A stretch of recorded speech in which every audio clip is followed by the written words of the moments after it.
Hi, Teacher Erin Lee here. I have 7 minutes, 20 seconds until my last class of the evening.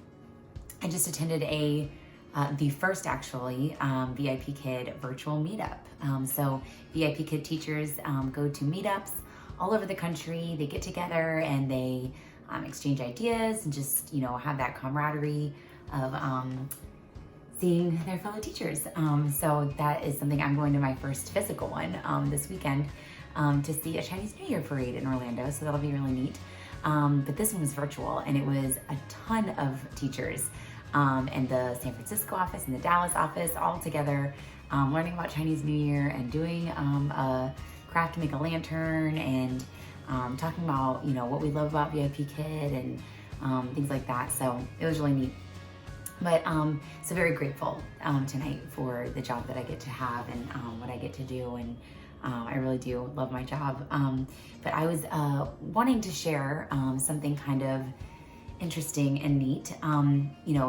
There are a lot of different platforms that you can teach on for ESL online teaching, and VIPKid is the one that I chose first. I've added Magic Ears as sort of, at this point, it's like a backup, just because I have more bookings with VIPKid because I've been doing it so much longer. And I will, get into the differences between them in the future. I will do a video, I promise, on kind of my take on both and how to do both and what I like about both and things like that. But what we talked about in the virtual meetup tonight, what I mentioned was how much I love the bond that I have with my students. With Magic Ears, you're assigned students by Magic Ears system, and you are unlikely to get the same student twice. At least, they can't choose to have you be like their regular teacher like they can with VIPKid. And recently I had a new regular that started taking me frequently, misbehaved pretty severely in class. And I'd heard of this happening to other teachers. I wasn't really sure how I would handle it if it happened to me. It is a different culture. However, I don't know of many cultures in the modern world where it's okay to show your privates to your teacher. That's always a no-no. And that's what the student did. And he did it as, in my opinion, a retaliation for me asking him not to doodle on the slide and to please pay attention in class. And again, I wasn't sure how I would handle this if this happened to me. I just need to keep an eye on the time. Less than 5 minutes. But I'm really proud of the way that I handled it. I treated him like a child that was acting out. I sternly told him to stop. I asked where mom was, and when she was not available, I called for support. I let him know what happened, but I continued the class, and he was much better behaved. I think that he was embarrassed with my reaction and knew that he had done something that was wrong and disrespectful and inappropriate. So since then, he's been a marvelous student. And also since then, I am now teaching his 2 other siblings. He has an older brother and an older sister. I'm now teaching all 3 children in this household.